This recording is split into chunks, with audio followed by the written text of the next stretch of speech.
Good evening, Malaysia and followers from around the world. The most frequently asked questions in Malaysia is, have you been vaccinated?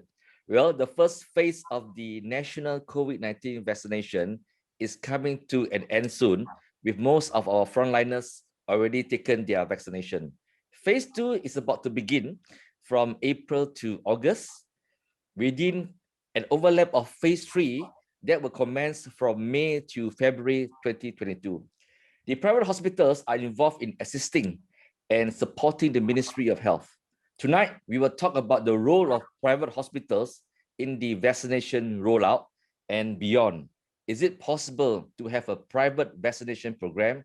For example, with us tonight is Dato Dr. Kuljit Singh, the President of Association of Private Hospitals Malaysia. Welcome, Dato Doctor.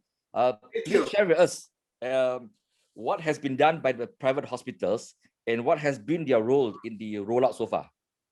Thank you very much, Dr. Suri. First and foremost, private hospitals have been very enthusiastic in helping the government in COVID treatment, COVID vaccination from the word go.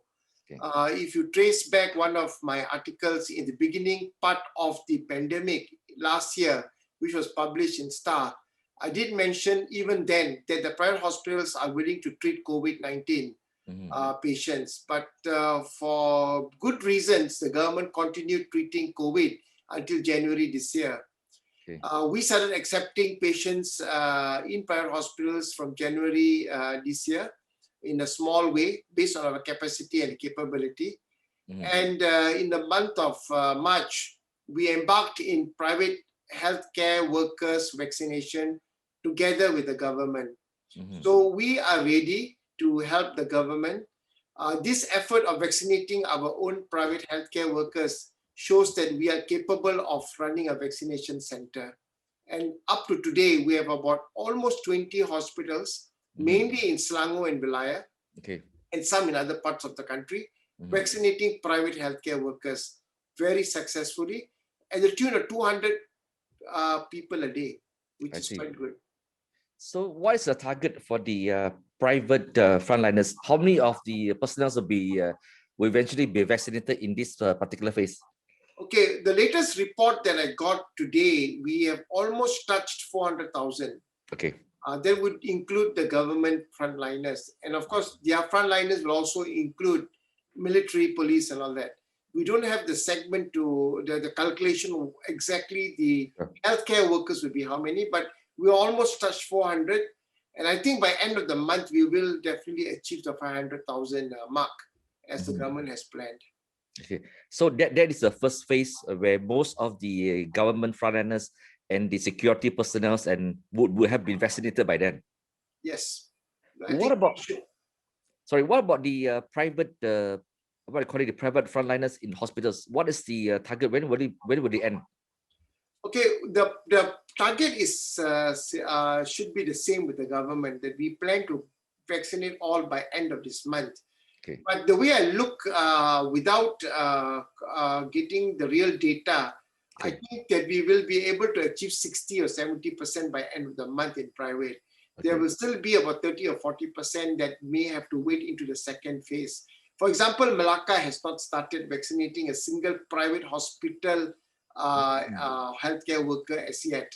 So there are places, other parts of the country, where I believe there could be a similar issue. But I would say 60 to 70%, I think they have achieved some numbers of private healthcare workers. I mean, to your educated guess, what is the reason why, for example, in Malacca, that the private hospital personnel have not been vaccinated? I think in my belief that something has not gone right in the calculation of distribution of the vaccine in that state.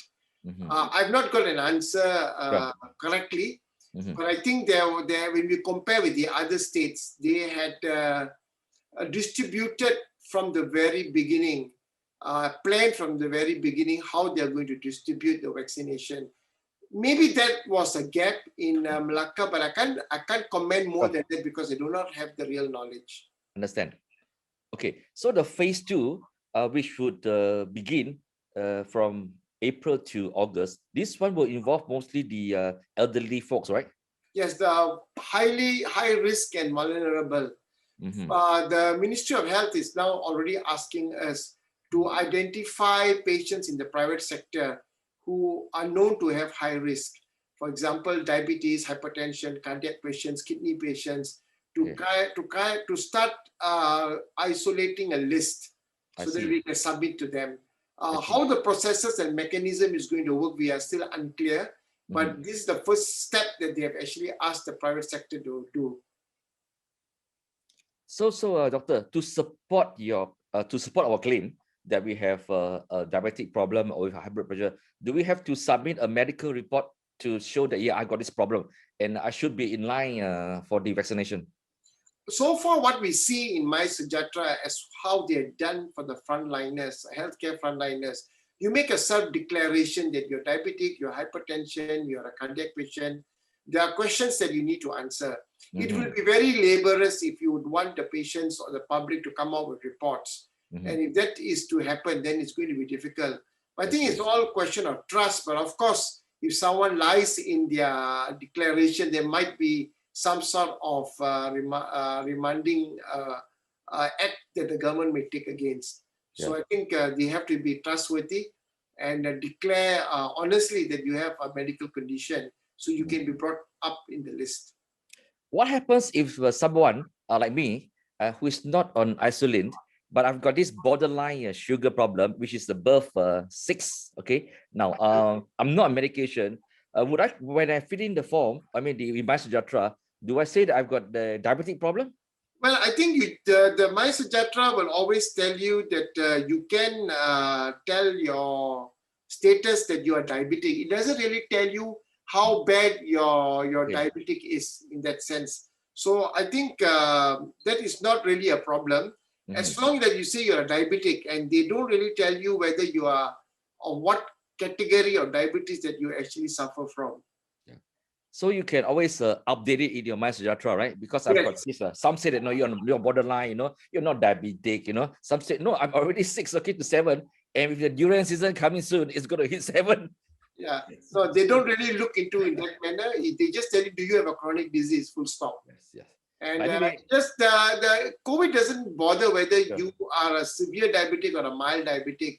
Diabetic is diabetic. You're already a high risk. Yeah, I think that anyway, most of us will have, if we are asked, we will have enough documents to produce from our monthly, what do you call it, every 6 months we have a medical check. Now, okay, now I coming to that. Okay, there has been a law for course. If you listen to the sentiments on the ground, a lot of Malaysians say that okay, I know we trust that the government is working 24 hours a day. They're trying to meet the target, but I'm not sure whether I'll be in the queue. Okay, if I have a father who's around 80 years old, okay, now he doesn't look really good. He has not get out from the house for the past 1.5 years, okay, because we are so afraid now. How long do we have to wait for our turn? So there's been suggestions that perhaps that the private hospitals should be allowed to roll out their own parallel program for private vaccination. It's happened in other countries, that it would supplement and it would complement and support actually the government in this program. What is your view on this? I think we have been asking the government for the last 1 month that, Yeah. we are willing to support the government, complement their program with a private vaccination scheme. We have made it very clear to Minister KJ in my last meeting on Wednesday that the Okay. private sector here is not to make money or make profits of this vaccine. We are basically here to complement. We want the economy going. When the economy is good, then the private hospitals will do good indirectly at a later stage. But they are receptive to the idea. They accept the idea. They do see that there is a value of having a private vaccination program. But I think their worry is the accessibility to vaccine. If a private sector should start buying vaccine, will that hamper their procurement? That is their worry. We assured them that we will get vaccines that are not in their procurement, but they still strongly believe that the basket of vaccines that are available are still limited. Indirectly or directly, there will be some amount of impact. So the discussion is still going on. They did tell us that they are not against the idea, but they are only against the fact that we might compete with their procurement. Of course, there are issues of equity. There are certain quarters would say that the rich will be able to get the vaccines earlier. I do not want to use the word rich. Those who would want to get the vaccines early may not be rich. They are trying to get it early for reasons best known to them, as you correctly mentioned just now, that they want to do it early for a reason best known to them. But they can wait, then of course they wait for the government procurement.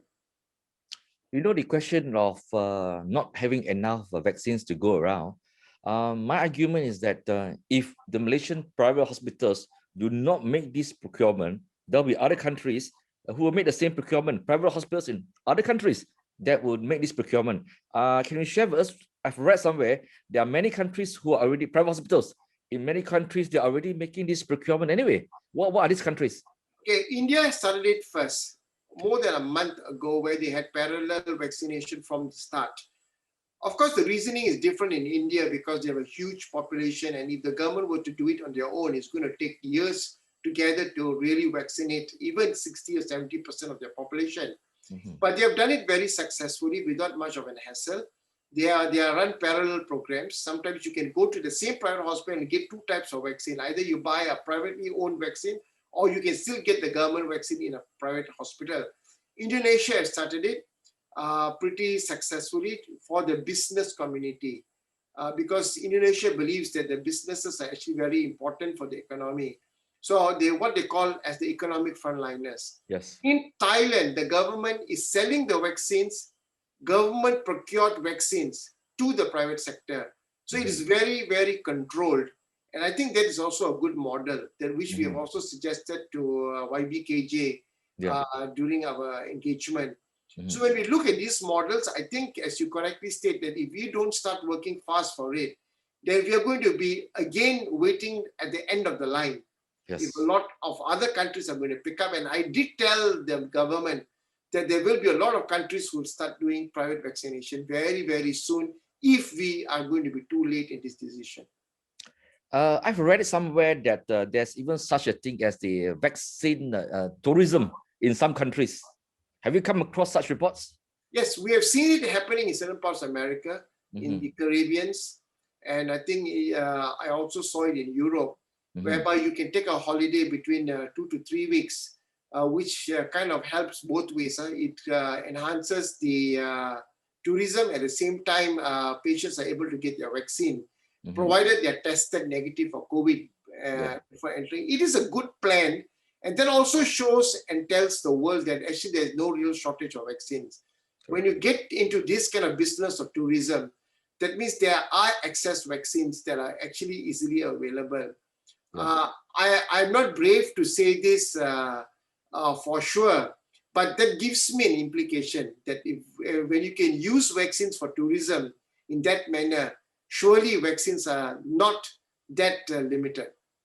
You know that the doctor, taking aside this, I think it's not a very convincing argument that if anybody wants to have this private vaccination, it would only benefit those who can afford it, or they use the word rich. I think it's quite misguided because that a lot of employers that I speak to, especially those involved in oil and gas and those involved in aviation and logistics, okay, I mean, they tell me that, look, these economic frontliners, these are the, once our business gets going, once Malaysia reopen and the economy starts, we should not be lagging behind, waiting for vaccinations from the government. Because if you're involved in oil and gas, they need to get out from Malaysia, especially Petronas staff.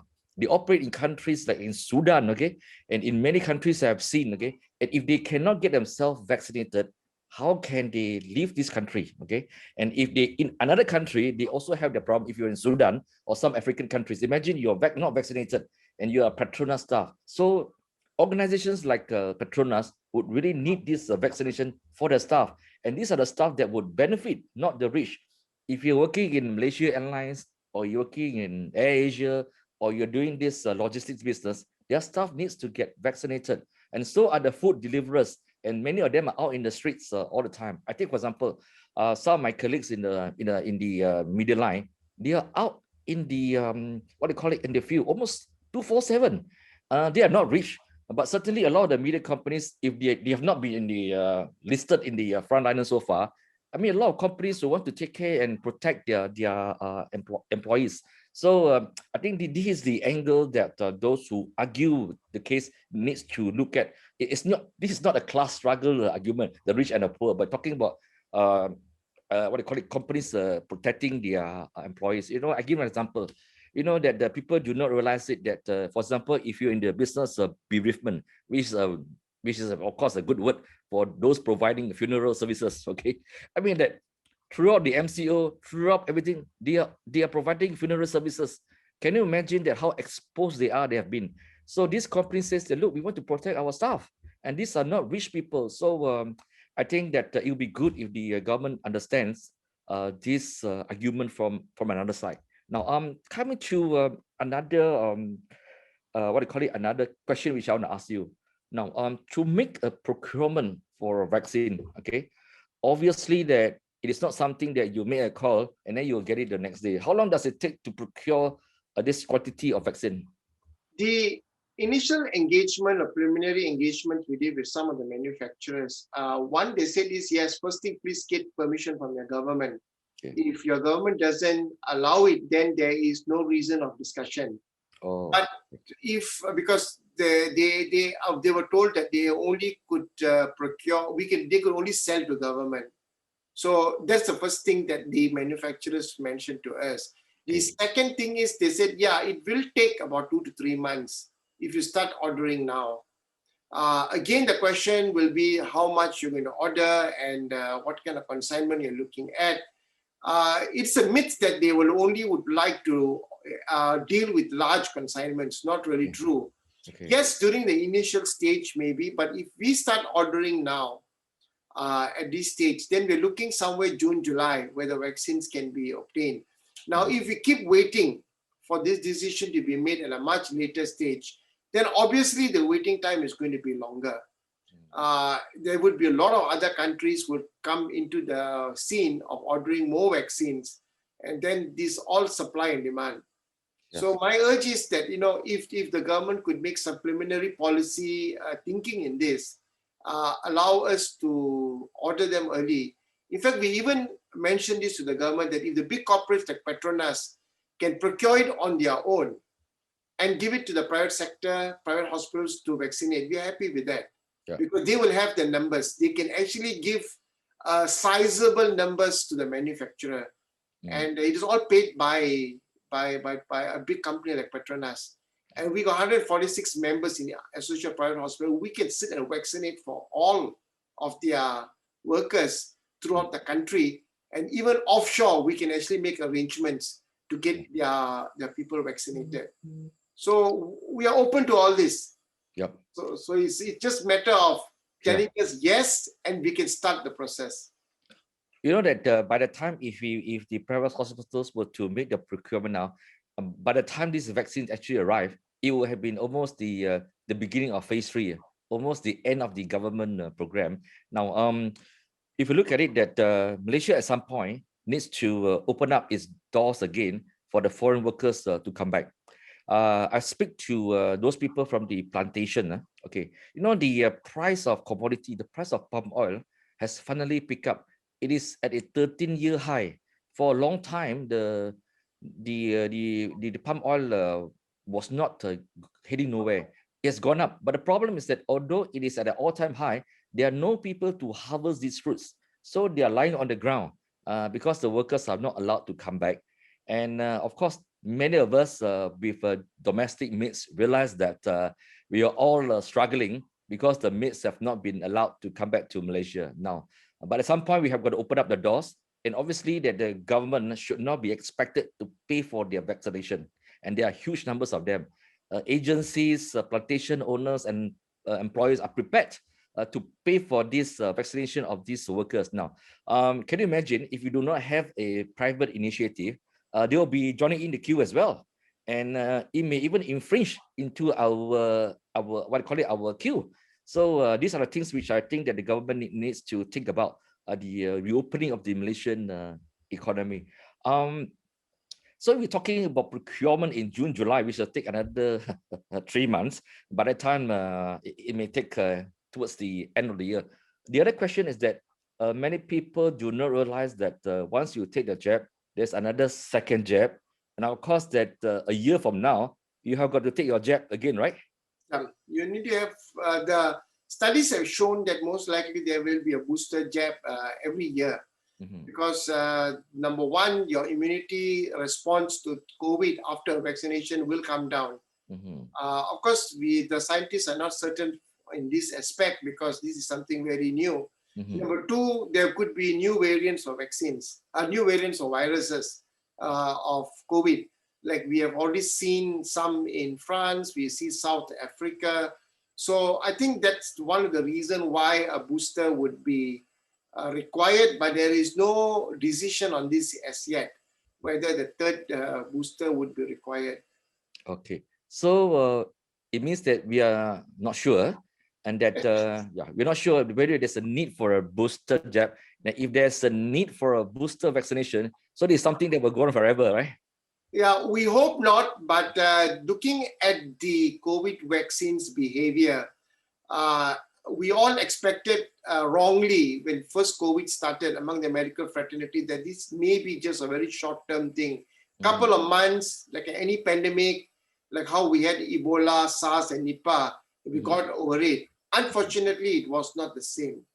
So looking at this behavior, we are worried that this is going to go on unless we get a robust herd immunity globally. Then probably we'll be able to win this battle with COVID. Now, when we talk about herd immunity, what does it really mean? And in the case of Malaysia, it really means that the faster and more people get vaccinated, we will have this situation? Yeah, in the definition point of view, yes. If you can get 60-70% of your population vaccinated, then you can get a sizable herd immunity. And once you get herd immunity, what it means is that the population, should they get exposed to COVID, there are lesser percentage of them will get infected. And we have seen in other conditions that herd immunity has prevented the spread of diseases. And eventually you reach almost eradication, meaning to say that the public do not get infected. Even COVID may be around, but you don't get infected with COVID. So, but the thing is, now the question is speed. If you don't speed up, then we are going to have a lot of difficulties, because when you have a new wave coming in, then you're going to have more clusters, and more clusters will then cause another pandemic, and then it'll just go on. Now we are afraid about the Hari Raya season that is coming along. If they open up the borders too early, then you'll again will have MCO during the festive season. But the public hasn't been vaccinated yet. Yes. So that's the worry now. So April, May is very crucial for us. And we wouldn't have vaccinated 60% or 70% by May. So you can have another wave. Yeah.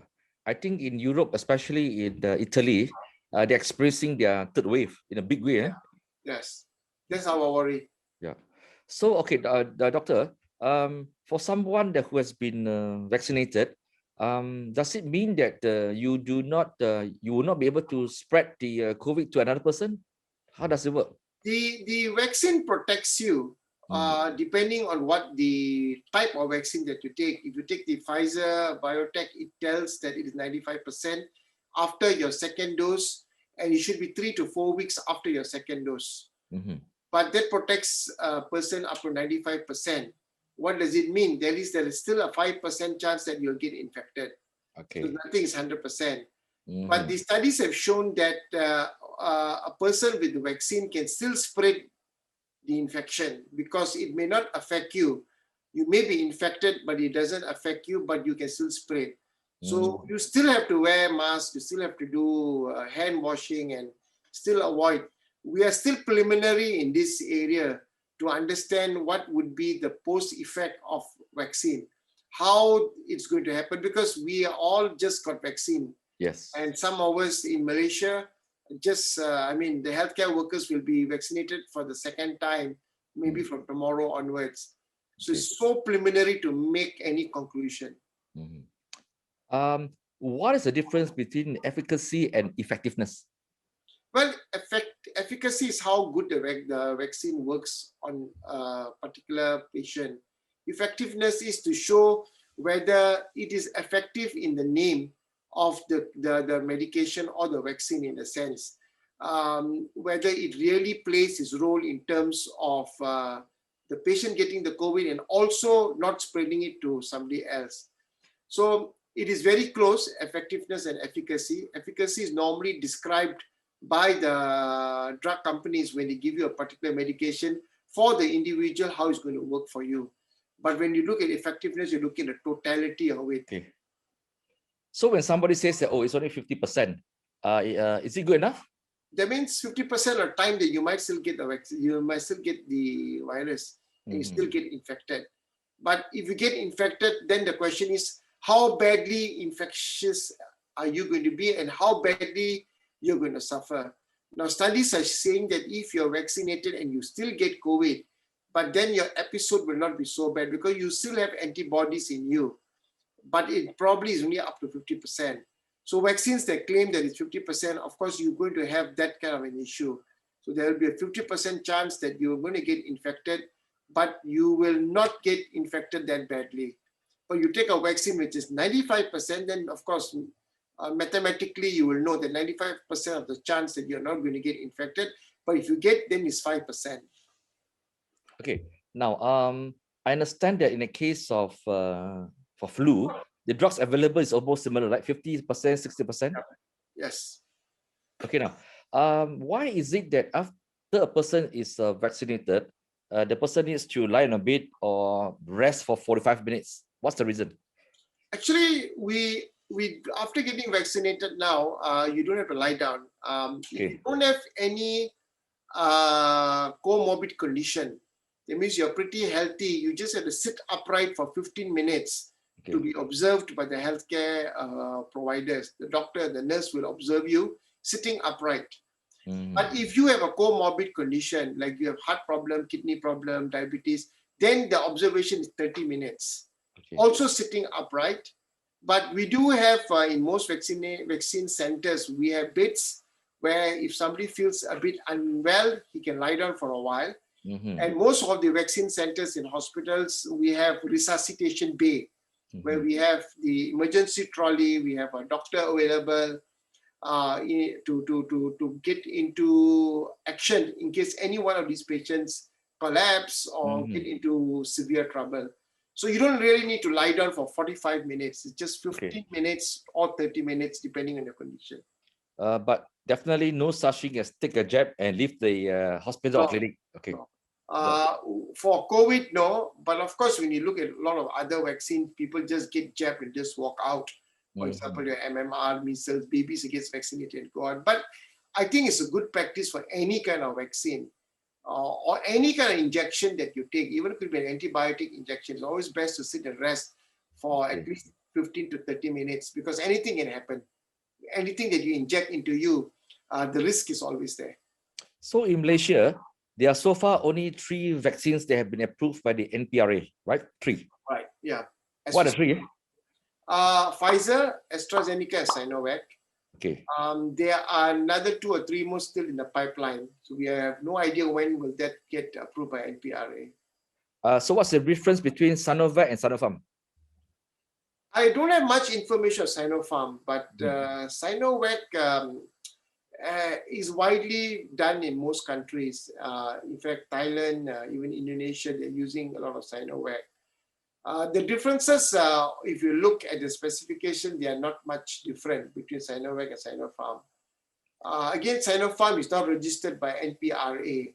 Okay. And we don't have much of detailed information. In fact, we only get into the information once NPRA approves it. Then we have more confidence in what they have looked into it. NPRA is one of the top 10, if I'm not mistaken, in the world in terms of regulation, regulatory body in medication and drugs. UAE has used Sinopharm, right? Yes, that's what I heard. Okay, now, we are quite familiar with all these names of this vaccine. For some reason, the Sputnik is not much. It's not talked about so much. Okay, what's the reason why that in most countries the Sputnik is not used? I think when we look at the literature, the Sputnik is actually quite good. They Mhm. cover up to 90% Wow. not as high as Pfizer. Mhm. But I think the issue, what I hear is because of the literature that comes from there is in Russian. Okay. So it takes a long time to decipher Yeah. the technical information. It Mm. need to be translated, and of course, there's always sometimes a little bit of skepticism here and there. But I know many parts of Europe are using Sputnik, Okay. so it is not a bad vaccine, but just that I think it will take a little bit of time Mm. because of the technical information, which I read somewhere that the Russian embassy in Malaysia is happy to help out, Mm. hasten the process, because they have evidence, they have scientific data, they have clinical trials for it to prove Mhm. its effectiveness. So we have to wait for it. I'm sure that by now they would have a standard kind of translated manual or documentation for doctors around the world to look at right now. Speaking of still in the question, Sputnik, I think that the Malaysian government has also made a procurement, right, for Sputnik. I think they have, there Mm. is a company that has been working on it, a Malaysian company. Mhm. And I think they are in the process of sending the information to NPRA to Mhm. get it registered. Mm. But I'm not in a position to Yeah. tell at what level they are at. But what I heard is they had issues with the information which was not in English. But they might have sorted it by now, I'm sure. Doctor, one of the most frequently asked question or been discussed among the Malaysian public is this because you have read so much. Sometimes it's very contradicting, and some of the reports we're not even sure its accuracy because it's still a very early stage. Okay, even as you say that even the booster jab, no one's quite sure. COVID-19 is a virus that is really new to the world. We're all experimenting. Then, of course, it has also become a diplomatic tool, okay, or a geopolitical tool, okay. So we have read reports like, oh, if you take a Chinese jab, you can't go into Europe, Australia, or the US. If you take an American or a jab, you cannot go into China. Uh, how do you think that all this mess will be sorted out? I think it's a matter of time. We are still at a very, very initial stage of the vaccine. I think the most important thing that I think Malaysia should also embark it quickly, because we have shown to the world before that using digitalization, Malaysia is actually very good. Mhm. Using blockchain technology, I think in ASEAN itself, we should have this leadership drive in blockchain technology to get digitalization of vaccine records, Mhm. so that an Indonesian vaccinated with whatever vaccine is recognizable enough to come to Malaysia and vice versa. Mhm. We start in a small group, in a small area in our region. I think eventually WHO, IATA, these big companies, big groups will start accepting it. And I think once you reach to that level, Yeah. then I think it'll become pretty reciprocal. If you Yeah. have Chinese vaccine and you can get into USA, then USA will allow. But Yeah. it has happened before. Mm. But there'll always be initial skepticism. I still remember many, many years ago, certain handphones you cannot use in certain countries. Yeah. I don't know whether you Yes. remember, Yes. Dr. Siri. I I remember. remember going to one country Yeah. that this handphone you cannot access to their network. Why? Because it's of a particular brand. Yeah. But today it's not an issue. You can Yes. use any brand, any phone, any part of the world. Yeah. So I think it would be the same thing. And why the particular phone couldn't be used? Because it was this whole reason, not because there was incompatibility, but because they didn't want this particular brand to enter a particular country. So it's all matter of time. Yeah. And I think that if it was a matter of nationalistic approach, it is quite irrational. People need to travel everywhere, especially the business and economic frontliners. Now, how has the private hospitals in the region, how have you all sort of like sit down and taken the talk about a concerted effort to get this private vaccination. Have you spoken to among your peers in this region? Well, we are actually organizing a meeting online somewhere end of this month. Thailand, Indonesia, Philippines, Taiwan, and also India, to share our thoughts and ideas. Some of us have done it very fast with private. We want to learn from them what was their approach with the government, so that we understand how they have done it.